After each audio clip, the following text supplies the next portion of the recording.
നമ്മൾ material failure ആണ് പഠിച്ചുകൊണ്ടിരുന്നത്. അതിൽ ഫസ്റ്റ് നമ്മൾ പഠിച്ചത് ഫ്രാക്ചർ എന്താണെന്നാണ്. Next we are going to study what is fatigue.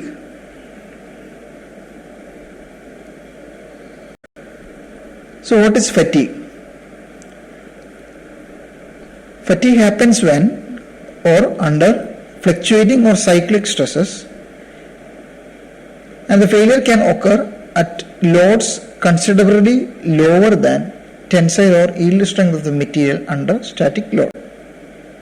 അതായത് നമുക്ക് നേരത്തെ ഫ്രാക്ചർ പറഞ്ഞിരുന്നത് നമ്മൾ സ്റ്റാറ്റിക് ലോഡിലായിരുന്നു. പക്ഷെ ഇവിടെ നമുക്കുള്ളത് ഫ്ലക്ച്വേറ്റിംഗ് ലോഡ്സ് അല്ലെങ്കിൽ സൈക്ലിക് ലോഡ്സ് ആണ്. ഈ ഒരു സൈക്ലിക് ലോഡ്സ് ഉള്ളത് കൊണ്ട് നോർമൽ ടെൻസൈൽ അല്ലെങ്കിൽ ഈൽഡ് സ്ട്രെങ്ത്, ഒരു മെറ്റീരിയലിന്റെ ടെൻസൈൽ അല്ലെങ്കിൽ ഈൽഡ് സ്ട്രെങ്തിനേക്കാളും ഒരു സ്റ്റാറ്റിക് ലോഡ് അപ്ലൈ ചെയ്യുന്നതിനേക്കാളും പെട്ടെന്ന് തന്നെ ഇത് ഫെയിലിയർ ഉണ്ടാവാൻ പോസിബിലിറ്റി ഉണ്ട്. അപ്പോൾ അങ്ങനെ ഉണ്ടാകുന്ന ഫെയിലിയേഴ്സിനെയാണ് നമ്മൾ ഫറ്റീഗ് എന്ന് വിളിക്കുന്നത്. ഓക്കെ, സോ എവിടെയാണ് നമുക്ക് ജനറലി ഫറ്റീഗ്സ് ഉണ്ടാകുന്നത്? ഓക്കെ, അതിനകത്ത് പ്രധാനമായിട്ടും ഫറ്റീഗ് ഉണ്ടാകുന്ന ബ്രിഡ്ജസ്, പാലങ്ങൾ, എയർക്രാഫ്റ്റ്, മെഷീൻ കമ്പോണൻസ്. ഇവിടെയൊക്കെ സൈക്ലിക് ലോഡ്സ് ആണ്. ബ്രിഡ്ജ് നമുക്ക് നോക്കിയാൽ അറിയാം, ചിലപ്പോൾ ഒരു ബൈക്കായിരിക്കും പോകുന്നത്, ദെൻ ഒരു കാറായിരിക്കും പോകുന്നത്, ദെൻ ബസ്സായിരിക്കും, പിന്നെ ബൈക്കായിരിക്കും പോകുന്നത്. So it's A fluctuating load. ഒരിക്കലും സ്റ്റാറ്റിക് ലോഡല്ല, ഒരു കോൺസ്റ്റന്റ് ലോഡല്ല അപ്ലൈ ചെയ്യുന്നത്. സോ ഈ ഒരു ഫ്ലക്ച്വേറ്റിംഗ് ലോഡുള്ളതുകൊണ്ട് ഇതിനകത്ത് structural changes it's extremely different. Okay, similarly in aircraft and machine components എപ്പോഴും ഒരു കോൺസ്റ്റന്റ് ലോഡ് ആയിരിക്കത്തില്ല ആക്ട് ചെയ്യുന്നത്. Depends on wind. എയർക്രാഫ്റ്റ് ആണെങ്കിൽ വിൻഡ്, മെഷീൻ കമ്പോണൻസ് ആണെങ്കിൽ നമ്മൾ അപ്ലൈ ചെയ്യുന്ന ലോഡ്, ഇതിനൊക്കെ ഡിപ്പെൻഡ് ചെയ്തിരിക്കും ഓരോ കമ്പോണൻസിലും ആക്ട് ചെയ്യുന്ന സ്ട്രെസ് എന്ന് പറയുന്നത്. So based on the stress the fatigue can happen, that is under cyclic stress. So cyclic stresses നമ്മൾ പഠിക്കുമ്പോൾ ഇതിനകത്ത് മെയിൻലി കുറച്ച് ടെർമിനോളജീസ് പഠിക്കാനുണ്ട്. നമുക്ക് ആദ്യത്തെ ഒരു ഫിഗർ നോക്കുകയാണെങ്കിൽ നമുക്ക് കാണാം, ഒരു സൈക്ലിക് ലോഡാണ്. ഒരു മീൻ ലൈൻ ഉണ്ടെങ്കിൽ ആ മീൻ ലൈനിന് മുകളിലേക്ക് പോയത് മാക്സിമം, താഴേക്ക് പോയത് മിനിമം ആണ് at a particular time. Okay, അപ്പം അങ്ങനെ നോക്കുകയാണെങ്കിൽ മെയിൻ സ്ട്രെസ് എന്ന് പറഞ്ഞാൽ എന്തായിരിക്കും? Main stress will be sigma max plus sigma minimum divide by 2. അതിന്റെ മീനാണ്. ഓക്കെ, റേഞ്ച് എന്ന് പറയുന്നത് എന്തായിരിക്കും? റേഞ്ച് എന്ന് പറയുന്നത് sigma max minus sigma minimum ആയിരിക്കും. അടുത്ത ടേമാണ് സ്ട്രെസ് ആംപ്ലിറ്റ്യൂഡ്. സ്ട്രെസ് ആംപ്ലിറ്റ്യൂഡ് എന്ന് പറഞ്ഞാൽ റേഞ്ച് ഡിവൈഡ് ബൈ 2 ആണ് റേഞ്ച് ആംപ്ലിറ്റ്യൂഡ്. അടുത്ത് വരുന്നത് ആർ വാല്യൂ ആണ്. ആർ വാല്യൂ എന്ന് പറയുന്നത് sigma max divide by sigma minimum. ഇതിനെ നമ്മൾ സ്ട്രെസ് റേഷ്യോ എന്ന് നമ്മൾ പറയാറുണ്ട്. ഒരു ഫറ്റീഗിനകത്ത് നമ്മൾ നോക്കുകയാണെങ്കിൽ ഇതിനകത്ത് മെയിൻലി അപ്ലൈ ചെയ്യുന്ന സ്ട്രെസ്സസ് 3 ടൈപ്പാണ്. ഒന്ന് axial, it can be tension or compression. പിന്നെ വരുന്നതാണ് ഫ്ലെക്ചറൽ അല്ലെങ്കിൽ ഒരു ബെൻഡിങ്, അതുപോലത്തെ സ്ട്രെസ്സസ്, ബെൻഡിങ് സ്ട്രെസ്സസ് എന്ന് പറയുന്നത്. അടുത്തത് ടോർഷണൽ, ട്വിസ്റ്റിംഗ്, നമ്മൾ മെറ്റീരിയൽസിനെ ട്വിസ്റ്റ് ചെയ്യുക. സോ ഇതാണ് പ്രധാനമായിട്ടും ഒരു ഇതിനകത്ത് അപ്ലൈ ചെയ്യുന്നത്. അതായത് ഒരു ഫറ്റീഗിന്റെ കേസിൽ അതിന് മുകളിൽ വരുന്ന സ്ട്രെസ്സസ് ഈ ഒരു 3 ടൈപ്പാണ്: axial, flexural and torsional. So ഇത് മെയിൻലി 3 സ്റ്റേജസിലാണ് ഇതിന്റെ ഫറ്റീഗ് നടക്കുന്നത്. ഫസ്റ്റ് ക്രാക്ക് ഇനീഷ്യേഷൻ, പിന്നെ crack propagation, finally catastrophic failure, പെട്ടെന്നുള്ളതാകുന്ന ഒരു ഫെയിലിയർ. സോ ഇതിന്റെ ഡീറ്റെയിൽസ് നിങ്ങൾ പഠിക്കണം. എങ്ങനെയാണ് അത് ഡീറ്റെയിൽസ് നമുക്ക് മുമ്പോട്ട് വരുമ്പോൾ കാണാവുന്നതാണ്. ഇവിടെ നമുക്ക് ഡിഫറെന്റ് ടൈപ്സ് ഓഫ്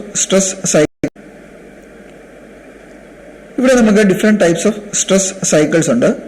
അതിൽ ഫസ്റ്റ് വരുന്നത് സൈനസോയിഡൽ വേവ്സ് ആണ്. സൈനസോയിഡൽ വേവ്സ് നോക്കുകയാണെങ്കിൽ നമുക്ക് മീൻ വാല്യൂവിന്റെ മുകളിലേക്കും താഴേക്കും, അതായത് സിഗ്മ മാക്സും സിഗ്മ മിനിമവും ഈക്വൽ ആണ്. അതായത് എന്താണ് അതിന്റെ അർത്ഥമാക്കുന്നത്? മാക്സിമം ടെൻസൈൽ സ്ട്രെസ് ഉണ്ട്, മാക്സിമം കംപ്രസീവ് സ്ട്രെസ് ഉണ്ട്. ഇത് രണ്ടും കൂടെയാണ് ഇതിലേക്ക് ആക്ട് ചെയ്യുന്നത്. സോ അങ്ങനെയാണെങ്കിൽ നിങ്ങൾ ഇതിന്റെ ഈ ഓരോ വാല്യൂസ്, അതായത് മീൻ സ്ട്രെസ് എന്താണ്, റേഞ്ച് എത്രയാണ്, സ്ട്രെസ് ആംപ്ലിറ്റ്യൂഡ് എന്താണ്, ആർ വാല്യൂ എന്താണെന്ന് കണ്ടുപിടിക്കാൻ ശ്രമിച്ചു നോക്കുക. പരീക്ഷയ്ക്ക് ചോദിക്കുന്ന ഒന്നാൽ ജസ്റ്റ് ഒന്ന് കണ്ടുപിടിക്കാൻ ശ്രമിക്കുക എന്താണ് വാല്യൂസ് ഒന്നും ഇടണ്ട, ജസ്റ്റ് എത്ര എന്നുള്ളത്. നെക്സ്റ്റ് വരുന്നതാണ് repeated stress cycle. Repeated stress സൈക്കിളിന് നോക്കിയാൽ അറിയാം, maximum minimum stress cycle equal അല്ല, മുകളിലേക്കും താഴേക്കും ഈക്വൽ അല്ല. സോ പക്ഷെ ഒരു മാക്സിമം, പിന്നെ ഒരു മിനിമം, പിന്നെ ഒരു മാക്സിമം, മിനിമം, ആ രീതിയിൽ തന്നെയാണ് പോകുന്നത്. ദെൻ നെക്സ്റ്റ് അതിന്റെ മീൻ സ്ട്രെസ് എന്ന് പറയുന്നത് നോൺ സീറോ. ബിക്കോസ് എന്താണ്, മറ്റേ കേസിൽ 0 ആയിരുന്നു മീൻ സ്ട്രെസ് എന്ന് പറയുന്നത്. കാര്യം sigma maximum sigma minimum same ആയിരുന്നു. സോ ഇവിടെയാണെങ്കിൽ മീൻ സ്ട്രെസ് എന്ന് പറയുന്നത് എന്തായിരിക്കും? It is not zero because sigma M sigma minimum it's not the same. അടുത്ത് വരുന്നത് ഇറഗുലർ ഓർ റാൻഡം സ്ട്രെസ്സസ് ആണ്. നമ്മുടെ സൈനസോയിഡിൽ നോക്കുമ്പോൾ നമുക്കറിയാമായിരുന്നു sigma maximum sigma minimum equal ആയിരുന്നു. സോ ഇവിടെ നോക്കിയാൽ അങ്ങനല്ല. നമുക്കൊരു മിനിമം വാല്യൂ ഉണ്ട്, ഒരു മീൻ വാല്യൂ ഉണ്ട്. മീൻ വാല്യൂവിന്റെ മുകളിലേക്ക് ചിലപ്പോൾ കൂടാം, ചിലപ്പം കുറയാം. So need not be similar. അതായത് മുകളിലേക്കും ക്രസ്റ്റും ട്രഫും ഒരേപോലെ ആയിരിക്കണം നിർബന്ധമൊന്നുമില്ല. So stress vary randomly. ഇതിന് ഏറ്റവും നല്ലൊരു എക്സാമ്പിൾ ആണ് ഒരു ബൈക്കിന്റെ ഷോക്ക് അബ്സോർബർ. നമ്മൾ പല ടൈപ്പ് റോഡിൽ കൂടെയാണ് പോകുന്നത്. സോ സെയിം ടൈപ്പ് റോഡിലാണെങ്കിൽ പോലും അവത്തിൽ ആക്ട് ചെയ്യുന്ന സ്ട്രെസ് പല ടൈപ്പ് ആയിരിക്കും. അടുത്തത് നമ്മൾ നോക്കാൻ പോകുന്നത് മെക്കാനിസം ഓഫ് ഫറ്റീഗ് ആണ്. മെക്കാനിസം ഓഫ് ഫറ്റീഗ് നമ്മൾ നോക്കുമ്പോൾ നമുക്കിവിടെ ഒരു ഫിഗർ ഞാൻ കൊടുത്തിട്ടുണ്ട്. നമുക്ക് ഇതിനകത്ത് മെയിൻലി 3 സ്റ്റെപ്പാണ് വരുന്നത്. അതിൽ ഫസ്റ്റ് സ്റ്റെപ്പ് എന്ന് പറയുന്നത് ഒരു ക്രാക്ക് ഇനീസിയേഷൻ ആണ്, അല്ലെങ്കിൽ ഒരു ന്യൂക്ലിയേഷൻ ഓഫ് ക്രാക്ക്, ഒരു ക്രാക്ക് സ്റ്റാർട്ട് ചെയ്യുക. ഇപ്പൊ നമുക്ക് ഫസ്റ്റ് ഫിഗർ എടുക്കാം. എന്നോട് ഒരു ഫിഗർ കാണിച്ചിട്ടുണ്ട്. ഫസ്റ്റ് ഫിഗർ നോക്കുവാണെങ്കിൽ ഫസ്റ്റ് ഫിഗറിൽ നമുക്കൊരു നോർമൽ റോഡ് ഉണ്ട്. അതിന്റെ ക്രോസ് സെക്ഷൻ ആണ് അതിന്റെ മുകളിൽ സർക്കുലർ ഷേപ്പിൽ കാണിച്ചിരിക്കുന്നത്. ഓക്കെ, അടുത്തെന്ന് പറഞ്ഞാൽ സെക്കൻഡ് ഫിഗർ കാണിച്ചിരിക്കുന്നത് നമുക്കൊരു ക്രാക്ക് അവിടെ ഇനിഷ്യേറ്റ് ചെയ്തു, അതായത് ഒരു ക്രാക്ക് അവിടെ ഉണ്ടായി. സോ അങ്ങനെ ക്രാക്ക് ഉണ്ടാകുമ്പോൾ അതിന്റെ തൊട്ടുമുകളിൽ അതിന്റെ ക്രോസ് സെക്ഷൻ കാണിച്ചിരിക്കുന്നത്. ആ ക്രോസ് സെക്ഷൻ എന്ന് പറഞ്ഞാൽ ക്രാക്ക് ഉണ്ടായ സ്ഥലത്തെ ക്രോസ് സെക്ഷനാണ്. സോ ആ ക്രാക്ക് ഉണ്ടായ സ്ഥലത്ത് ചെറിയ സ്ട്രയേഷൻസ് ഫോം ചെയ്യുന്നു. ഒരു ചെറിയ കർവ് പോലെ അവിടെ ചെറുതായിട്ട് ഫോം ചെയ്യുന്നു, ചെറിയ സ്ട്രയേഷൻസ്. അടുത്ത സ്റ്റേജിൽ എന്താ പറയുന്നത്? ഫസ്റ്റ് നമ്മൾ പറയുന്നത് ഫോർമേഷൻ ഓഫ് ക്രാക്ക്, അല്ലെങ്കിൽ ന്യൂക്ലിയേഷൻ ഓഫ് ക്രാക്ക്, അല്ലെങ്കിൽ ക്രാക്ക് ഇനീസിയേഷൻ എന്നൊക്കെ പറയും. അടുത്തെന്ന് പറഞ്ഞാൽ നമുക്ക് ഈ ഒരു പർട്ടിക്കുലർ പോയിന്റിൽ സ്ട്രെസ് കോൺസെൻട്രേറ്റ് ചെയ്യുക. ക്രാക്ക് ഉണ്ടായത് വീണ്ടും സ്ട്രെസ് ഉണ്ടാവുക. നമ്മൾ നേരത്തെ കണ്ടിരുന്നു അങ്ങനെ തന്നെ. സോ ഇനി എന്താ ചെയ്യുന്നത്? ക്രാക്ക് പ്രൊപ്പഗേറ്റ് ചെയ്യും, അതായത് ക്രാക്ക് കൂടുതലായിട്ട് വളരും. ക്രാക്ക് വളരാൻ സ്റ്റാർട്ട് ചെയ്യും, അല്ല ക്രാക്ക് പ്രൊപ്പഗേഷൻ എന്ന് പറയും. അപ്പം തേർഡ് ഫിഗർ കാണിക്കുന്നത് അതാണ്. അതായത് ഫസ്റ്റ് സെക്കൻഡ് ഫിഗറിനെക്കാട്ടും ലെങ്ത് കൂടി ക്രാക്കിന്. നിങ്ങൾ സൂക്ഷിച്ച് നോക്കിയാൽ അറിയാം.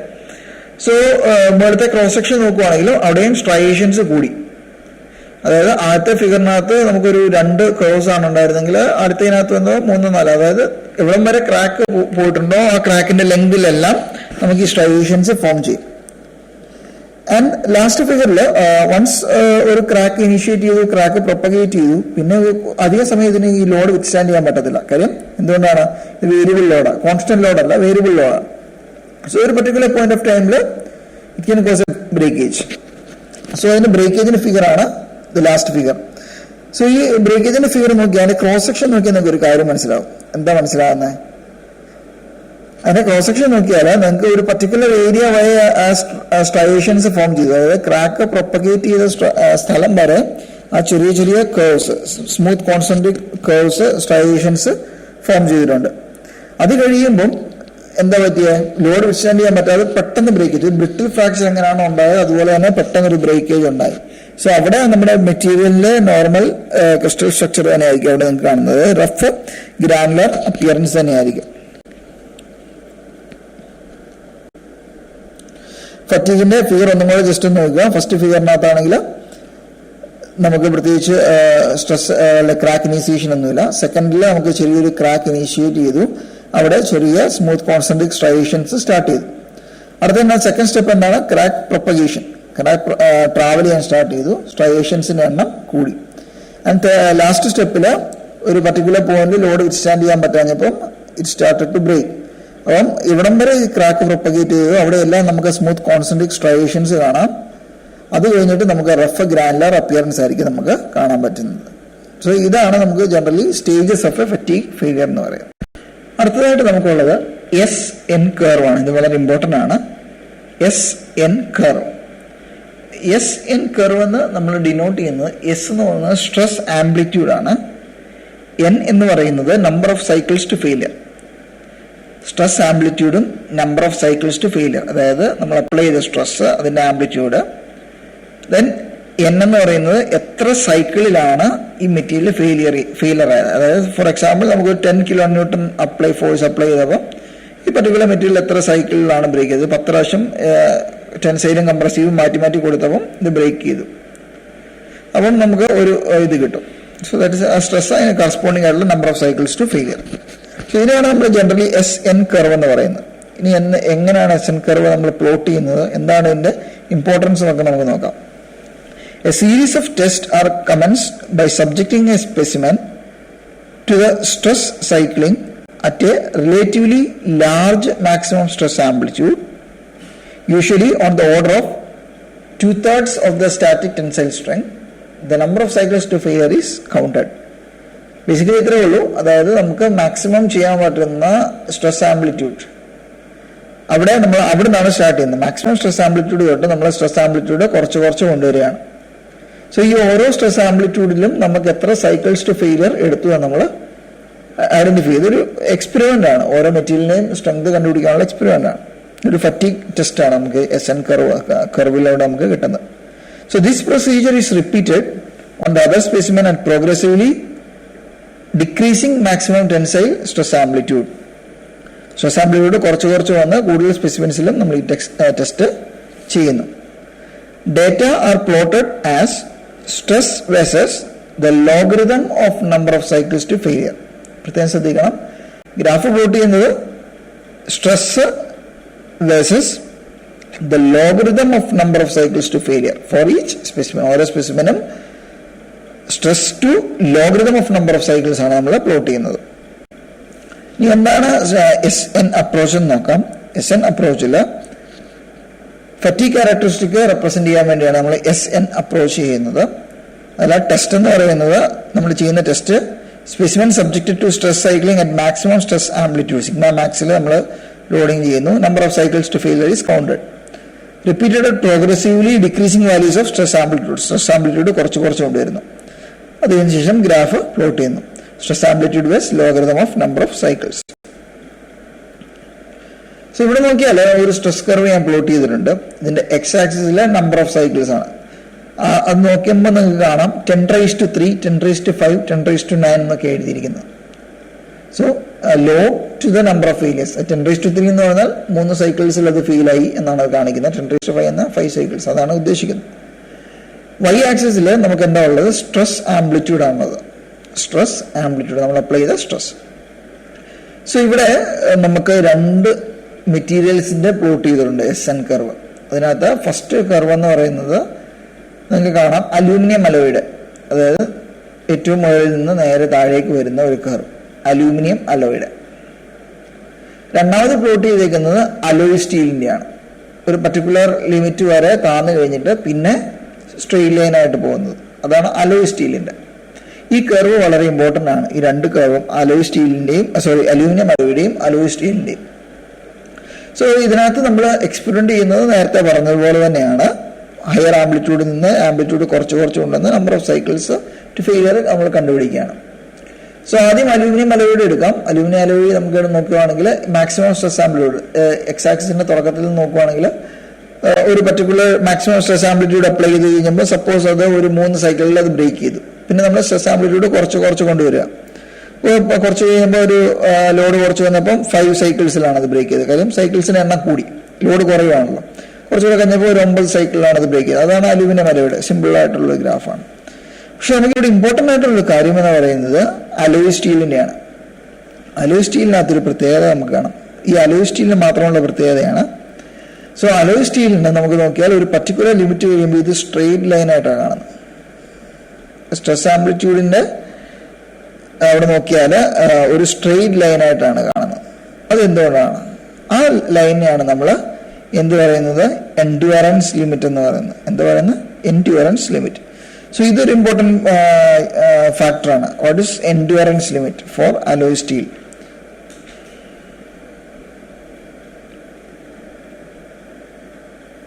എൻഡ്യൂറൻസ് ലിമിറ്റ് എന്ന് പറഞ്ഞാൽ ഇറ്റ്സ് ഒരു പർട്ടിക്കുലർ സ്ട്രെസ് സൈക്കിൾ ഉണ്ട്. അത് നമ്മൾ സ്ട്രെസ് ആംപ്ലിറ്റ്യൂഡ് കുറച്ച് കൊണ്ടുവരികയാണ്.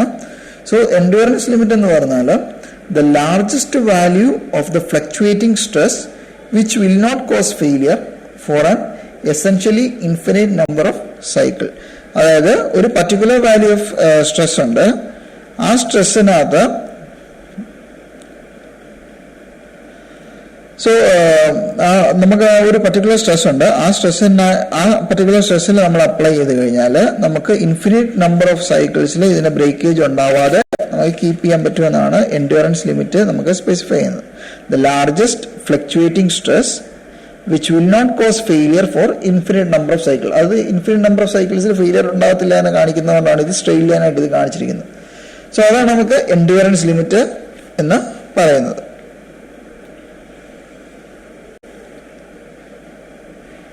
സോ ഫറ്റീഗ് ടെസ്റ്റ് മറ്റൊരു ഇമ്പോർട്ടൻറ്റ് പോയിന്റ് ആണ്. ഫറ്റീഗ് ടെസ്റ്റ് എങ്ങനെയാണ് നമുക്ക് ഫറ്റീഗ് ടെസ്റ്റ് ചെയ്യുന്നത്? അതിനുവേണ്ടി നമ്മൾ ചെയ്യുന്നതാണ് റൊട്ടേറ്റിംഗ് ബീം ടെസ്റ്റ് മെഷീൻ എന്ന് പറയുന്നൊരു മെഷീൻ യൂസ് ചെയ്താണ് ചെയ്യുന്നത്. സോ എന്താണ് ഈ റൊട്ടേറ്റിംഗ് ടെസ്റ്റ് മെഷീൻ എന്ന് നോക്കാം. സോ റൊട്ടേറ്റിംഗ് ടെസ്റ്റ് ബീം മെഷീനകത്ത് നമ്മൾ ചെയ്യുന്നതെന്ന് വെച്ചാൽ സ്പെസിമെൻ ഈസ് റൊട്ടേറ്റഡ്. അതായത് നമുക്കൊരു സ്പെസിമെൻ ഉണ്ട്, ആ സ്പെസിമെനെ നമ്മൾ റൊട്ടേറ്റ് ചെയ്യുവാണ്. എവിടെ നമുക്കിവിടെ ഫിഗർ നോക്കിയാൽ അറിയാം. നമുക്കിവിടെ സ്പെസിമെൻ മാർക്ക് ചെയ്തിട്ടുണ്ട് അല്ലേ. ഒരു സെന്റർ ഒരു സ്പെസിമെൻ, രണ്ട് ബോൾ ബെയറിംഗ്സിന്റെ ഇടയ്ക്ക് നമ്മൾ സെറ്റ് ചെയ്ത് വെച്ചേക്കാം. So specimen is rotated by a motor and weight is attached at the centre of the specimen. നിങ്ങൾ നോക്കിയാൽ അറിയാം സ്പെസിമെന്റെ തൊട്ട് താഴെയായിട്ട് W എന്ന് പറഞ്ഞൊരു വെയിറ്റ് ഹാങ് ചെയ്തിട്ടുണ്ട് അല്ലേ. എന്നിട്ട് നമ്മൾ എന്താ ചെയ്യുന്നത്? നമ്മൾ ചെയ്യുന്നത് ദ സെന്റർ ഓഫ് ദ നമ്മൾ ഈ മോട്ടറിനെ റൊട്ടേറ്റ് ചെയ്യുകയാണ്. സോ നമ്മൾ എന്തിനാണ് ഇവിടെ വെയിറ്റ് ഹാങ് ചെയ്തിട്ടിരിക്കുന്നത്? വെയിറ്റ് ഹാങ് ചെയ്തിട്ടിരിക്കുന്നത് എന്തിനാന്ന് വെച്ച് കഴിഞ്ഞാൽ നമ്മൾ വെയിറ്റ് നേരെ സെന്ററായിട്ട് ഹാങ് ചെയ്തിരിക്കുന്നതാണോ ഈ ബോഡിയുടെ സെന്റർ താഴേക്ക് ഹാങ് ചെയ്തിരിക്കുന്നതാണ്. ഇതിന്റെ താഴെ അതായത് സെൻട്രൽ ലൈൻ നിങ്ങൾക്ക് കാണാം. സെൻട്രൽ ലൈനിന്റെ താഴേക്ക് ഒരു ടെൻസൈൽ ഫോഴ്സ് ഉണ്ട്, ഇതിനെ താഴേക്ക് വലിക്കുകയാണ് അല്ലെ. അതുപോലെ തന്നെ സ്പെസിമെന്റെ മേള് വശത്ത് നമുക്കൊരു കംപ്രസീവ് ഫോഴ്സ് ഉണ്ട്. കാര്യം ഇത് താഴേക്ക് വലിക്കുമ്പോൾ മേളത്തെ പോർഷൻ, ആ സെൻട്രൽ ലൈനിന്റെ മേളത്തെ പോർഷൻ എന്ന് പറയുന്നത് കംപ്രസീവ് ലോഡായിരിക്കും. അപ്പൊ ഞാൻ ഈ സ്പെസിമെൻ ഒന്ന് റൊട്ടേറ്റ് ചെയ്യുക ഒരു ജസ്റ്റ് ഒരു 1 റൊട്ടേഷൻ. അപ്പൊ റൊട്ടേഷൻ ഒന്ന് ജസ്റ്റ് ഒന്ന് റൊട്ടേറ്റ് ചെയ്ത് കഴിഞ്ഞപ്പോൾ എന്താ മേളത്തെ ഇപ്പം മേളിൽ ഇരുന്ന പോർഷൻ താഴെ വന്നു, താഴെ ഇരുന്ന പോർഷൻ മേളിൽ വന്നു. അപ്പൊ എന്താ സംഭവിച്ചത്? മേളിൽ പോയ പോർഷന് കംപ്രസീവ് സ്ട്രെസ് ആയി. അതായത് നേരത്തെ ടെൻസൈൽ ഫോഴ്സ് അനുഭവിച്ച താഴത്തെ ആ പോർഷൻ മേളിൽ ചെന്നപ്പോൾ അതിന് കംപ്രസീവ് ഫോഴ്സ് ആയി.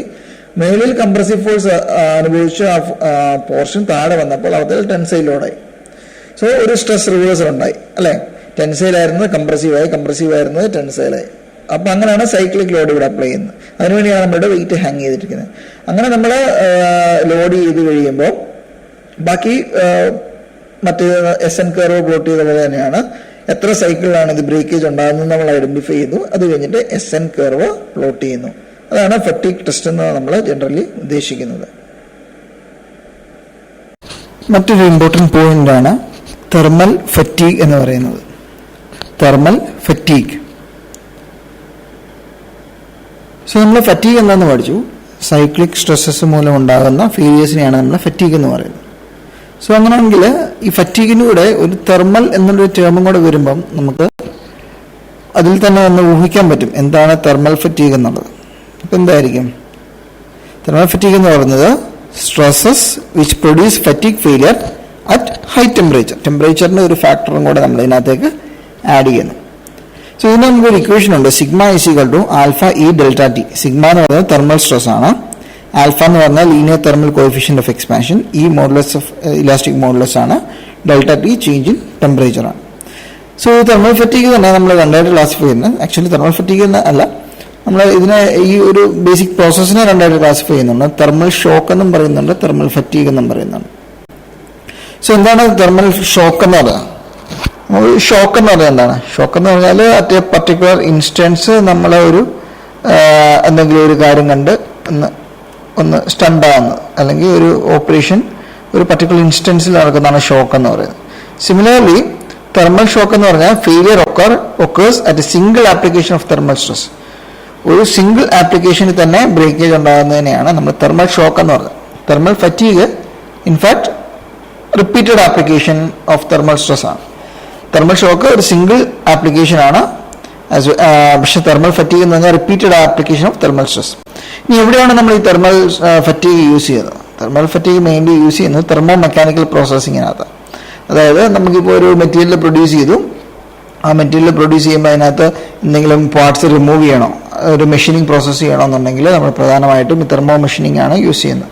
അതായത് remove fins by exposing to hot corrosive gas. Hot corrosive ഗ്യാസിന് എക്സ്പോസ് ചെയ്തുകൊണ്ട് നമുക്ക് ടോപ്പിലുള്ള ഫിൻസിനെ റിമൂവ് ചെയ്യാൻ പറ്റും.